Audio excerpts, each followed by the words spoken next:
ورحمة الله وبركاته.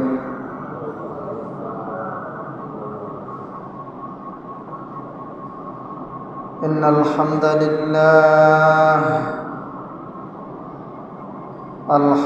لله حمدا كثيرا ثم الحمد لله حمدا كثيرا طيبا مباركا فيه. نشهد أن لا إله إلا هو ولا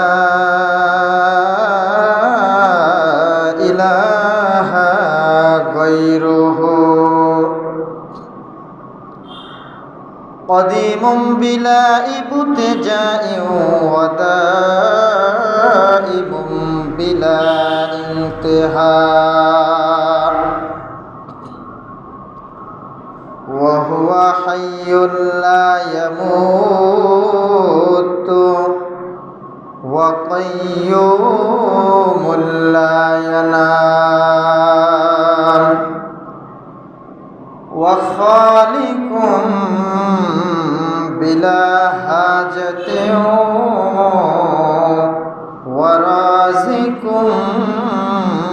بلا مؤنة،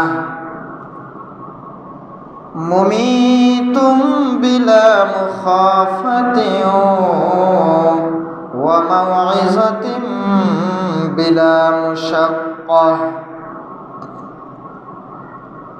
ونشهد أن سيدنا وسندنا ونبينا وشفيعنا وحبيبنا وحبيب ربنا وطبيبنا وطبيب قلوبنا وطبيب أرواحنا ومقتودنا ومعصومنا وقدوتنا وإمامنا وإمام الأنبياء وإمام المرسلين، وعلى آله وأصحابه أجمعين. أما بعد، فقد قال الله عز وجل في كلامه المجيد وفي فرقانه العظيم: أعوذ بالله من الشيطان الرجيم. بسم الله الرحمن الرحيم. يا أيها الرسل كلوا من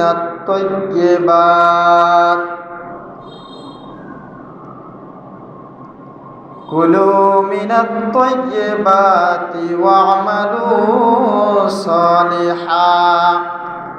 وقال أيضا: يا أيها الذين آمنوا كلوا من طيبات ما رزقناكم إلى آخر الآية.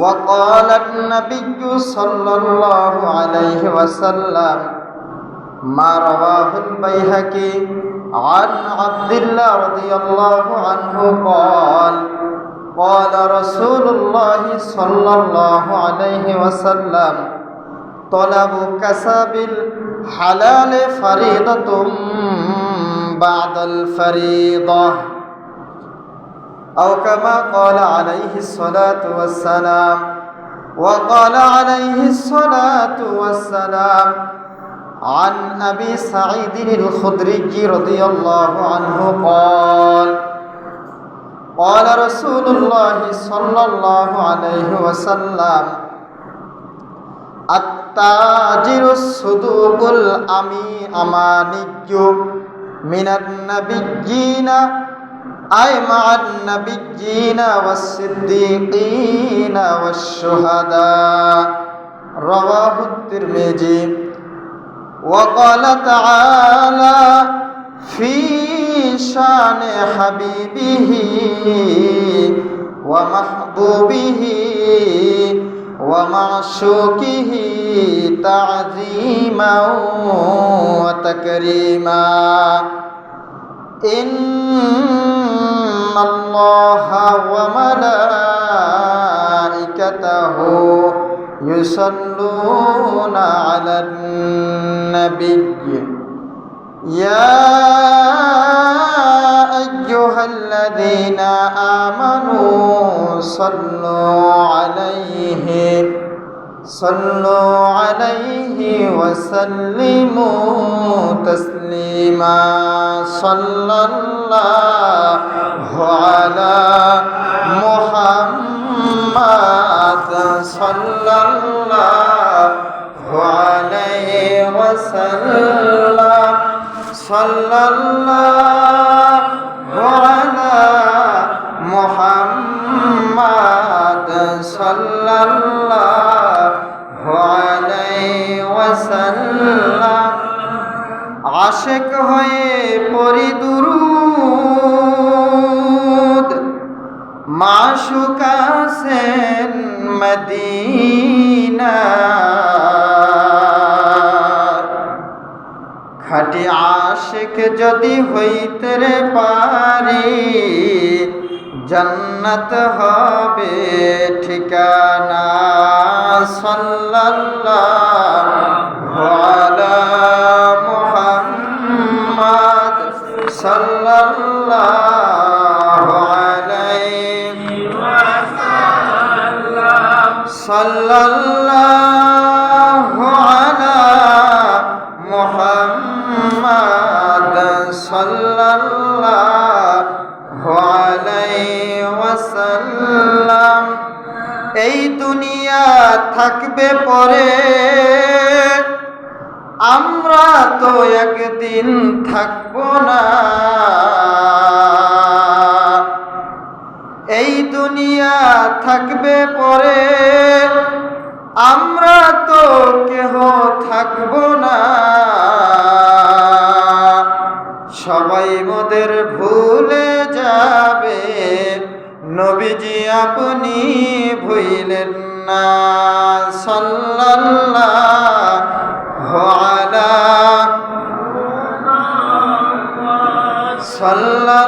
সাল্লাল্লাহু আলাইহি ওয়াসাল্লাম সাল্লাল্লাহু আলা মুহাম্মদ সাল্লাল্লাহু আলাইহি ওয়াসাল্লাম হাসর হবে তামার জমিন উম্মত বলবে পানি পানি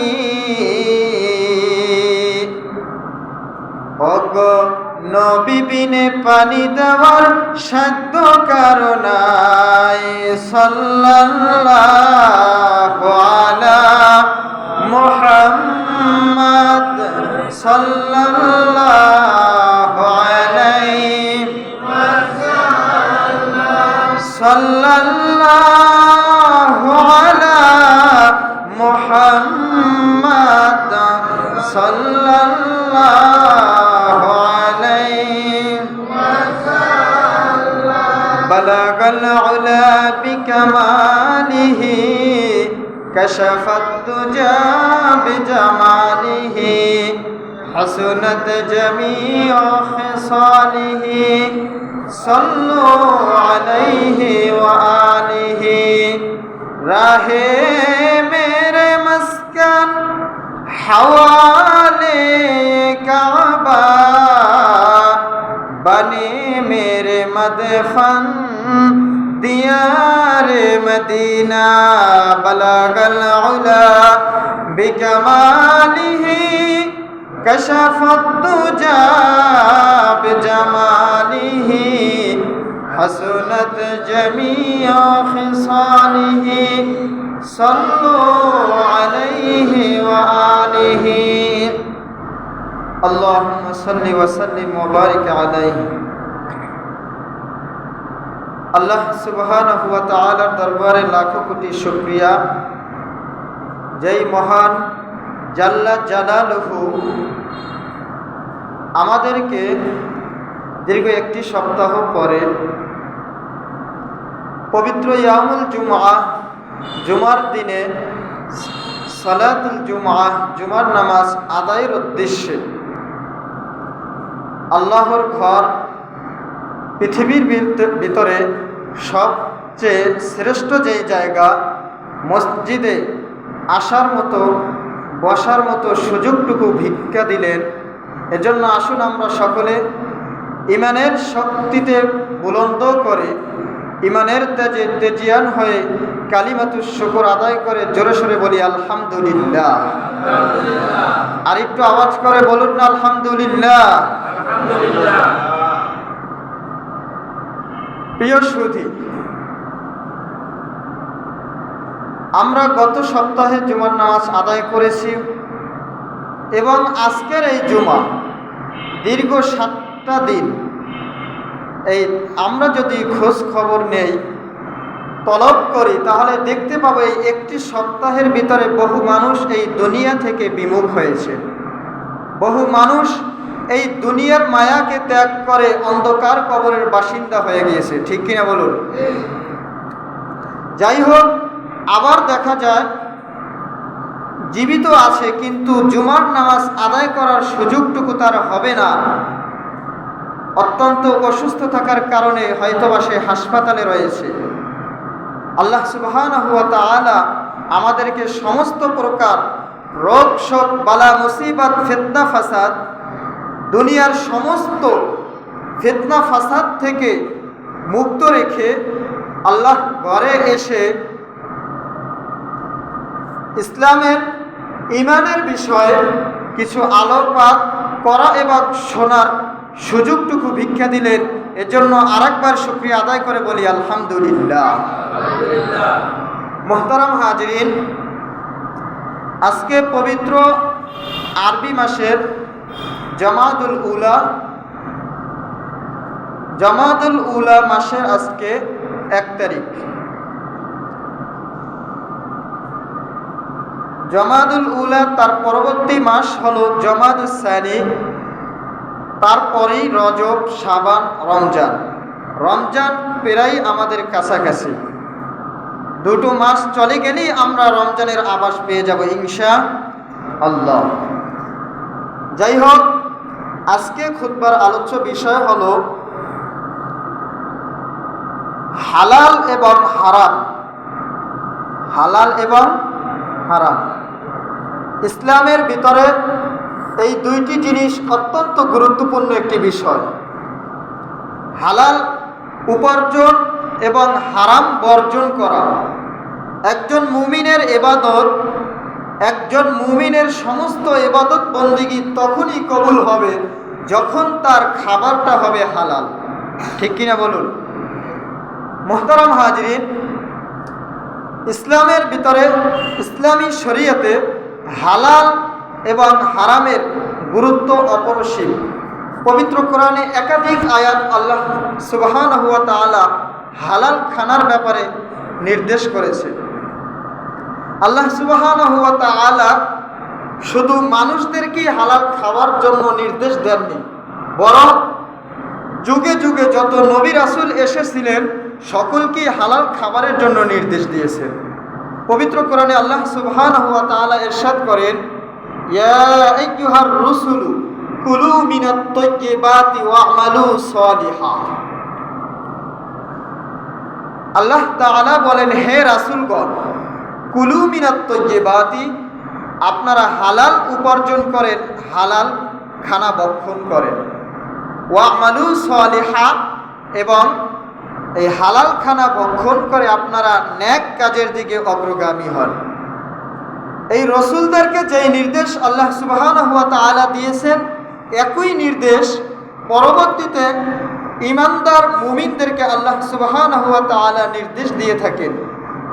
আল্লাহ সুবহানাহু ওয়া তাআলা বলেন, ইয়া আইয়ুহাল্লাযীনা আমানু কুলু মিনাত তাইয়্যিবাত মা রাযাকনাকুম, হে ঈমানদারগণ, আমি তোমাদেরকে যত রিজিক দিয়েছি তা থেকে তোমরা হালালটুকু, শুধুমাত্র তাইয়্যিবাত উত্তম খাবারটুকু তোমরা ভক্ষণ করো, বাকি হারাম যেটা থাকে সেটা তোমরা বর্জন করে দাও। মুহতারাম হাজিরিন, একজন মানুষ যদি পরিপূর্ণ ইবাদত গুজার হতে চায়, আল্লাহর প্রিয় বান্দা হতে চায়, তাহলে তার অন্যতম মাধ্যম হলো সে যত ইবাদত বন্দিগি করবে সমস্ত ইবাদত বন্দিগি যেন আল্লাহ কবুল করে নেন। তাই আল্লাহ সুবহানাহু ওয়া তাআলার কাছে ব্যক্তির ইবাদত বন্দিগি, জিকির, নামাজ, রোজা, হজ, যাকাত সবটুকু তখনই কবুল হবে যখন ব্যক্তির খাবারের ভিতর কোনো হারাম না থাকবে, খাবারটা পরিপূর্ণ হালালভাবে উপার্জন হবে। মুহতারাম হাজিরিন, এজন্য মাশায়েখে কেরাম, উলামায়ে কেরাম সকলেই বলে থাকেন, ইবাদত কবুল হওয়ার জন্য 10 ভাগের 9 ভাগ ডিফারমেন্ট করে, 9 ভাগ কবুল হওয়ার ব্যাপারে অগ্রগামী করে হালাল খানার উপরে। এজন্য আল্লাহর হাবিব সাল্লাল্লাহু আলাইহি ওয়াসাল্লাম হাদিসে পাক সাল্লাল্লাহু আলাইহি ওয়াসাল্লামে ইরশাদ করেন, আন আব্দুল্লাহ রাদিয়াল্লাহু আনহু قال قال رسول الله صلى الله عليه وسلم كلوا من الطيبات واعملوا صالحا ما ذكر الرسول صلى الله عليه وسلم কাসাবুল হালালি ফরিদাতুম বা'দাল ফরিদা।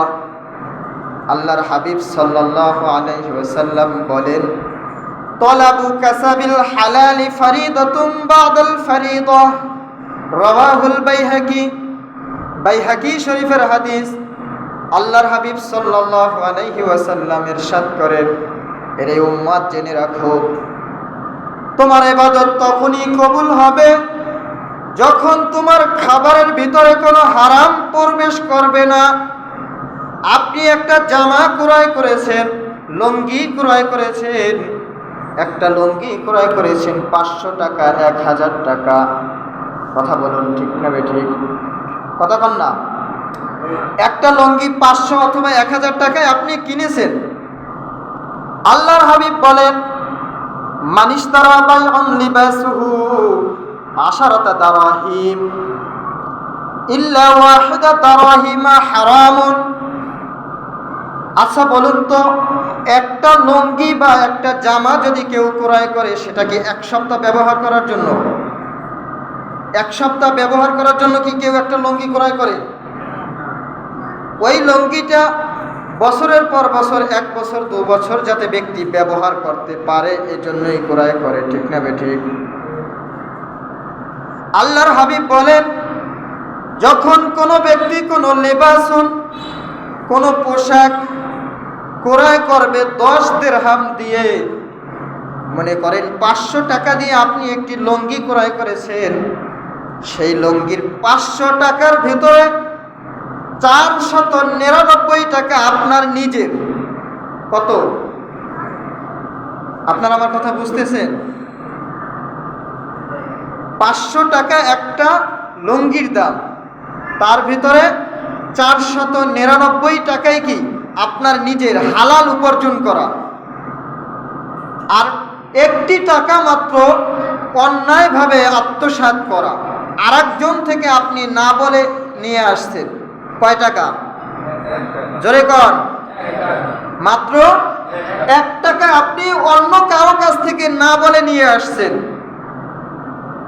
আল্লাহর হাবিব বলেন 500 টাকা দামের ওই লুঙ্গিটা 499 টাকা ব্যক্তির হালাল উপার্জন করা, গায়ের ঘাম জড়ানো উপার্জন করা ওই 499 টাকা ব্যক্তির।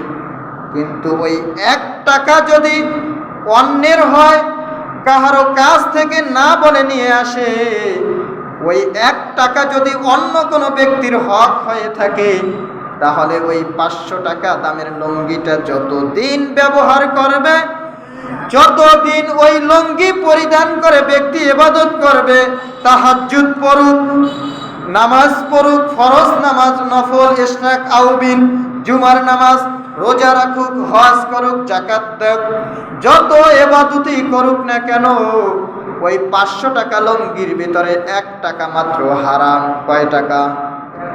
জোরে কন। 1 টাকা শুধুমাত্র হারাম, অন্যের কাছ থেকে নিয়ে এসেছেন না বলে। ওই 1 টাকার কারণে আপনার 500 টাকা দামের লুঙ্গিটা পুরো হারাম টাকায় কিনা হয়ে গেল। জোরে বলুন নাউজুবিল্লাহ। এজন্য আল্লাহর হাবিব বলেন, ওই লুঙ্গিটা ধারা যখন ওই লুঙ্গিটি পরিধান করে ব্যক্তি যতদিন নামাজ আদায় করবে, যত ইবাদত করবে, কোনোটাই আল্লাহর দরবারে কবুল হবে না। কয় টাকা হারাম? জোরে কন না। হালাল কত টাকা? 499 টাকা। ঠিক শুধু লুঙ্গি নয়, একটা টুপি, একটা জামা, আপনি ইবাদতের ক্ষেত্রে যত কিছু লাগে সব কিছুর ভিতরে শুধুমাত্র একটুটুকু হারাম ঢুকলেই সমস্ত কিছু হারামে পরিণত হয়ে যাবে। এরে বাবা, 1 বালতি দুধের ভিতরে যদি 1 ফোঁটা গরু অথবা নাপাকি পড়ে যায়, বলেন তো ওই দুধ কেউ আহার করবেনি? বলেন না, ওই দুধ আর কেউ খাবে? 1 বালতি দুধের ভিতরে যদি নাপাকি পড়ে যায়, মনে করেন বাচ্চাদের প্রস্রাবই পড়ুক, মাত্র 1 ফোঁটা দুধ, কয় বালতি? পুরো একটা বড় বালতিতে দুধ, কিন্তু বাচ্চাদের 1 ফোঁটা প্রস্রাব যদি ওই বালতির ভিতরে পড়ে, বলেন তো কোনো বুঝদার, কোনো জ্ঞানী লোক দেখে শুনে ওই দুধ কি আর খাবে? জোরে কন না। খাইবে? ঠিক তেমনি হালাল এবং হারামের ব্যাপারে এমনটাই শরীয়তের নির্দেশ। ব্যক্তি অল্প খাও, বেশি খেতে হবে, সেটা শরীয়তের নির্দেশ নয়।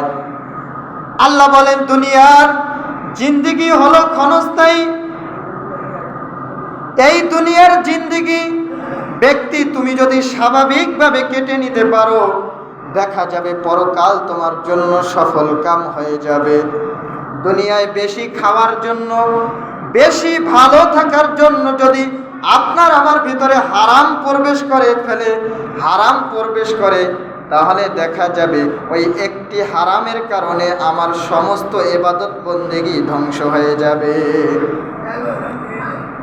আল্লাহর হাবিব বলেন, লা ইয়াদখুলুল জান্নাতা জাসাদুন হারামুন।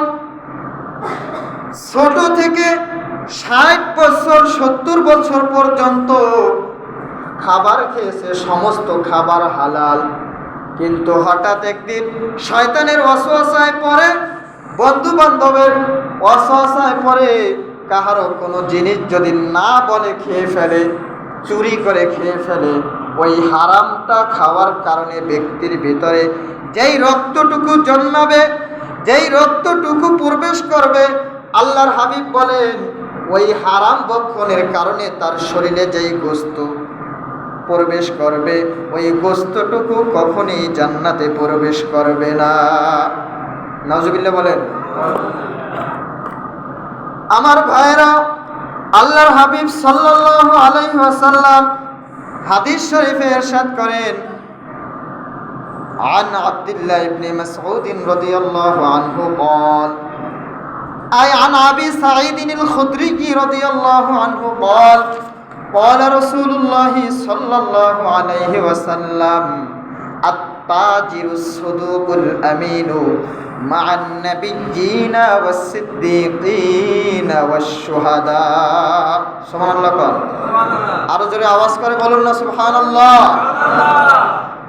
দেখেন, হালাল খাবারটা, এই হারাম খাবারটা বেশিরভাগ হয়ে থাকে ব্যবসায়ীদের ক্ষেত্রে। ব্যবসায়ীরা কেনা বেচা করে মিথ্যা কথা বলার মাধ্যমে। অধিকাংশ ব্যবসায়ী মিথ্যাভাবে, অসৎভাবে ব্যবসায়ী করার চেষ্টা করে। এজন্য আল্লাহর হাবিব সাল্লাল্লাহু আলাইহি ওয়াসাল্লাম তাদের ব্যাপারে তাকিদ দিয়েছেন।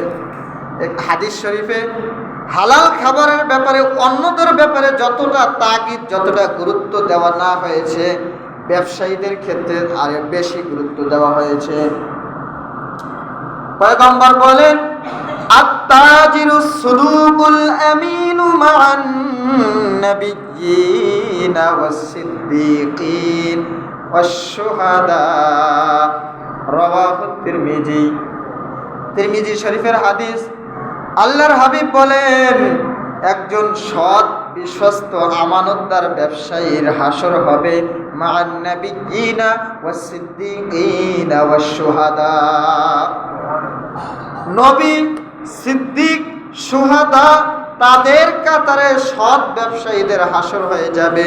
যদি ব্যক্তির ব্যবসায়ীটা হালালভাবে করে, ব্যবসায়ীটা সৎভাবে করে। বর্তমান সময় এখন অসৎ ব্যবসায়ীর অভাব নাই। কথা বলুন। বর্তমান সময় ব্যবসায়ীদের ক্ষেত্রে হালালভাবে উপার্জন করা বড় কষ্টকর হয়ে যায়। আপনি মনে করেন ব্যবসায়ীদের দোষ দেওয়াও একদিকে আবার ঠিক না। মনে করেন একজন ব্যবসায়ী, আপনারা আমার কথা বুঝতেছেন নি বাবা? একজন ব্যবসায়ী মনে করেন একটি কাপড় ক্রয় করেছেন 500 টাকা। কত? ব্যবসায়ী নিজেই ক্রয় করছে কত টাকায়? 500 টাকায়। এখন কাস্টমার আসার পরে যদি সে, আচ্ছা বলুন, একজন ব্যবসায়ী ব্যবসা যেহেতু করে, সে কিছু লাভ করবে কি করবে না? যেরকম না করবে না।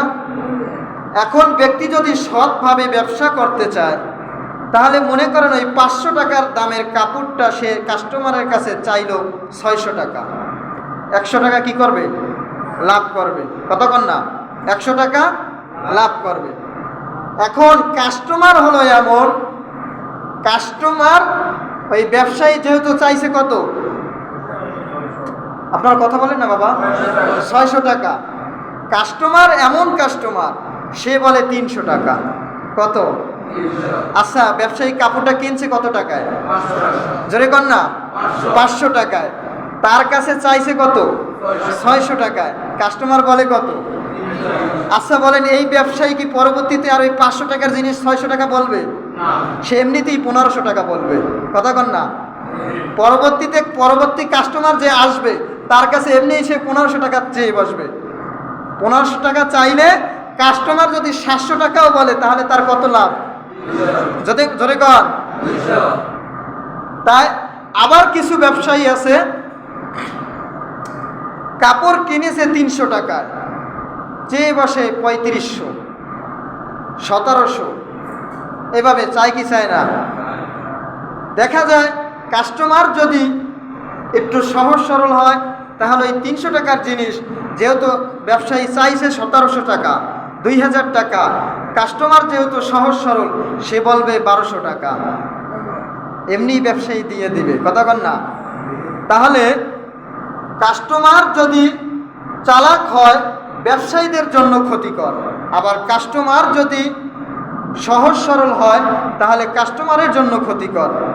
এজন্য ব্যবসায়ীরা যদি সহজভাবে হালালভাবে উপার্জন করতে চায়, দেখা যায় কিছু কাস্টমারের কারণে তারা পারে না। কথা কন না? ওই যে 500 টাকার জিনিস সে নিজেই দাম করছে কত? 300 টাকা। তাতে দেখা যায় ব্যবসায়ীর 200 টাকাই কি লস। যাই হোক, অত্র এলাকায় যারা ব্যবসায়ী আছেন, আমি অনুরোধ করব হালালভাবে উপার্জন করার চেষ্টা করবেন। যেহেতু দুনিয়ার জীবন অত্যন্ত ক্ষণস্থায়ী বাবা। দুনিয়ার জিন্দিগি আমাদের আপনার জন্য চিরস্থায়ী কখনোই হবে না। আপনি আমি যতই টাকা উপার্জন করি না কেন, আপনার আমার মূল সম্পদ হলো যতদিন আমি দুনিয়ায় জীবিত থাকব, যতটুকু আমি খেতে পারবো, যতটুকু আমি পরিধান করতে পারবো, ততটুকুই কেবলমাত্র আমার আপনার সম্পদ। ঠিক না বেঠিক? কতক্ষণ না? আপনি হাজার হাজার লক্ষ লক্ষ টাকা উপার্জন করে আপনি ব্যাংকে রেখে দিলেন, আপনার হায়াতে আপনি তা বক্ষণ করতে পারলেন না, ব্যবহার করতে পারলেন না। আপনি এই নিশ্চয়তা কিভাবে দেন আপনার অবর্তমানে আপনার ইন্তেকালের পরে ওই টাকাগুলো হালালভাবে খরচ হবে? তার কোনো গ্যারান্টি আসেনি। জোরে কর না। আপনার পরবর্তী প্রজন্ম, আপনার সন্তান সন্ততি পরবর্তীতে আপনার ওই জমানো টাকাগুলো মাদ্রাসা মসজিদে দেবে না গানের কাজে দিবে, হারাম কাজে ব্যয় করবে, সেই নিশ্চয়তা আপনি আমি দিতে পারি? কতক্ষণ না? এই জন্য বাবা, দুনিয়ার জিন্দেগি যখনই আপনার আমার মৃত্যুর ডাক এসে যাবে তখনই সাড়া দিতে হবে। ইচ্ছা করলেও আর এক সেকেন্ড দুনিয়ায় থাকা যাবে।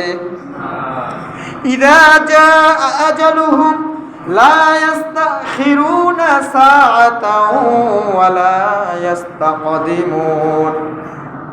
আল্লাহ জাল্লা জালালুহু ওয়া তাআলা বলেন, যখন ব্যক্তির মৃত্যুর সময়টা এসে যাবে, হয়তো পারে ব্যক্তি যুবক, ব্যক্তি শিশু অথবা বৃদ্ধ, যে বয়সেরই হোক না কেন, মৃত্যুর সময় যখন এসে যাবে এক সেকেন্ড আগেও হবে না, এক সেকেন্ড পরেও হবে না।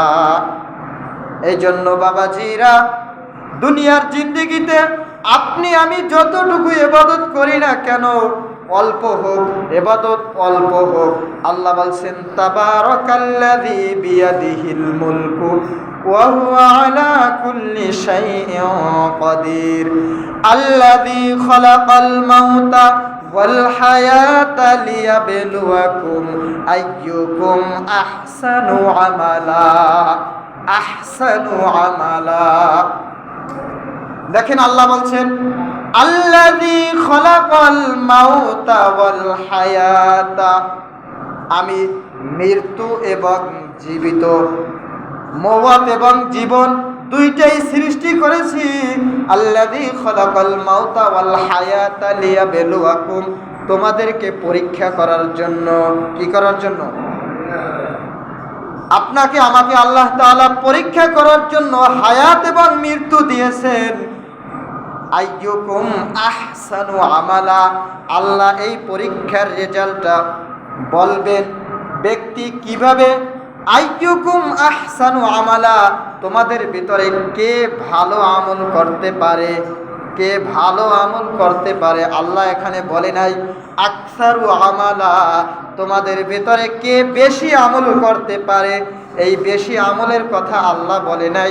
আল্লাহ বলছে তোমাদের ভিতরে কে ভালো আমল করতে পারে, তাই সে ময়দানে মাহশারে জান্নাতবাসী হতে পারবে, আল্লাহর সন্তুষ্টি অর্জন করতে পারবে। ভালো আমল না বেশি আমল? আরো জোরে কোন বাবা? ভালো আমল।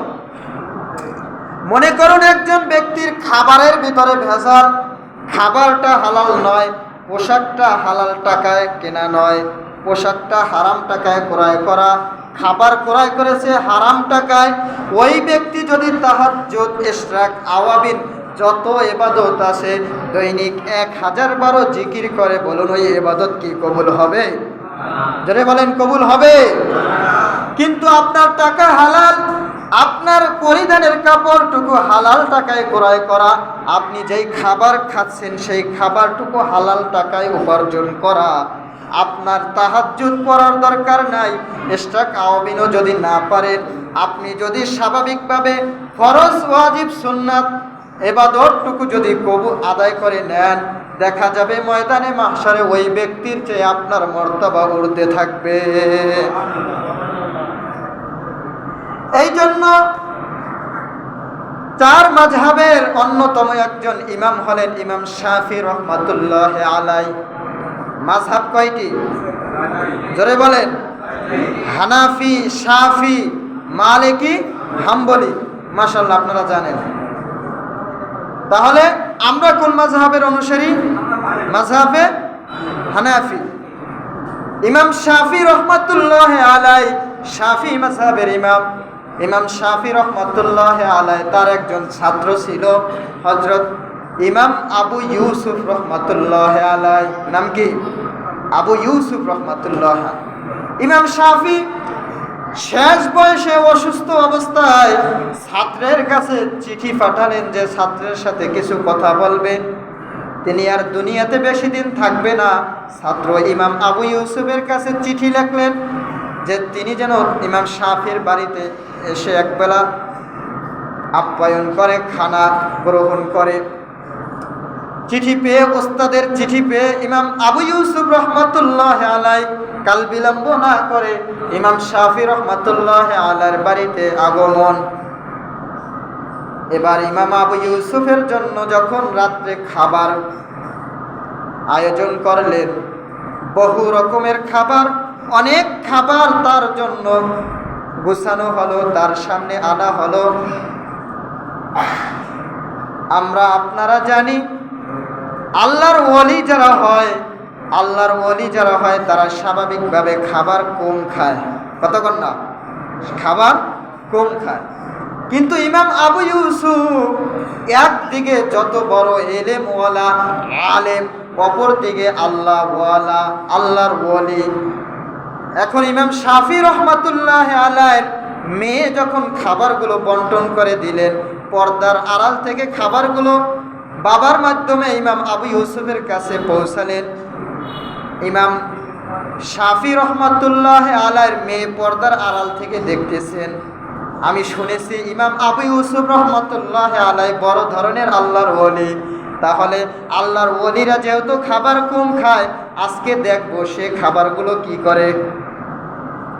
এক বল দুই বল যত খাবার ওই দিন রাত্রে রান্না করেছিল সমস্ত খাবারগুলো ইমাম আবু ইউসুফের সামনে আনা হলো। একের পর এক সমস্ত খাবারগুলো সে খেয়ে ফেললো। ইমাম শাফির মেয়ে দেখে অবাক হয়ে গেলেন। তিনি এত বড় আলেম, তিনি এত বড় বুজুর্গ, এত খাবার খাওয়ার তো কথা না। ঘরে অন্য লোক যারা ছিল তারা ওই দিন খেতে পারে নাই। সমস্ত খাবার খেয়েছেন কে? ইমাম আবু ইউসুফ রহমাতুল্লাহ আলাইহি। তার ধারণা পাল্টে গেল। আল্লাহর ওলি যারা হয়, আল্লাহর বন্ধু যারা হয়, তারা তো স্বাভাবিকভাবে কম খায়, কম ঘুমায়। কথা কন না? এখন ইমাম আবু ইউসুফকে দেখলেন যে সমস্ত খাবারই তিনি ভক্ষণ করলেন। যাই হোক, এইটা তিনি দেখে কিছু বললেন না, চুপ থাকলেন। ওই মেয়ের জানা ছিল ইমাম আবু ইউসুফ একজন বুজুর্গ আল্লাহর ওলি, তাই তিনি কি করলেন, একটি পাত্রে পানি রেখে দিলেন। ইমাম আবু ইউসুফ যেখানে শুয়েছিলেন সেখানে পানি রেখে দিলেন, যাতে ইমাম আবু ইউসুফ গভীর রজনীতে উঠে উজু করে তাহাজ্জুদের নামাজ আদায় করতে পারে। তাহাজ্জুদের খবর নাই, ফজরের আজান হয়ে গেল। ফজরের আজান হওয়ার সাথে সাথে ইমাম শাফির সাথে ইমাম আবু ইউসুফ রহমাতুল্লাহ আলাইহি জামাতে নামাজে গেলেন। পানি যে রেখে দিলেন, পানি যেভাবে রাখছিলেন সেভাবেই রয়ে গেল। যখন নামাজ শেষে আসলেন, ইমাম শাফির কাছে ইমাম শাফির মেয়ে বিষয়টা উপস্থাপন করে দিলেন যে রাতের সমস্ত খাবার খেয়ে ফেললেন, আবার ভাবলাম যে তাহাজ্জুদ নামাজ পড়বে সেজন্য পানি রেখে দিলাম। তাহাজ্জুদ তো পড়ে নাই, রাত্রে ঘুমাইয়া উজু না করেই সে আপনার সাথে ফজরের নামাজ পড়লেন, বিষয়টা কি? ইমাম শাফি এবার ইমাম আবু ইউসুফ রহমাতুল্লাহ আলাইহিকে জিজ্ঞাসা করলেন, বাবা, আমি তো জানি, আমি শুনেছি তুমি খাবার কম ভক্ষণ করো, ইবাদতে সর্বদা মগ্ন থাকো, তাহাজ্জুদ নামাজ তোমার কাজা হয় না। আজকের বিষয়টা দেখে আমার মেয়ের প্রশ্ন জেগেছে, বিষয়টা কি যদি খুলে বলতে। ইমাম আবু ইউসুফ রহমাতুল্লাহ আলাইহি বলেন, ওস্তাদজি, আপনার বাড়িতে যখন খেতে বসলাম, আপনার খাবারগুলো যখন আমি ভক্ষণ করলাম, খাবারে এত স্বাদ, এত স্বাদ, এত মজা, এত সুন্দর, এত স্বাদ বিশিষ্ট খাবার আমি আর কখনো খাই নাই। আপনার খাবারে এত হালাল, আপনার এই হালাল খাবারটা পেয়ে আমি আর আমার জিহ্বা কন্ট্রোল করতে পারি নাই, সমস্ত খাবারগুলো আমি ভক্ষণ করেছি। সুবহানাল্লাহ কর। এবার বললেন, তাহলে তাহাজ্জুদ নামাজের জন্য তোমার জন্য পানি রেখেছিল, উজু করে তুমি তাহাজ্জুদ পড়বে।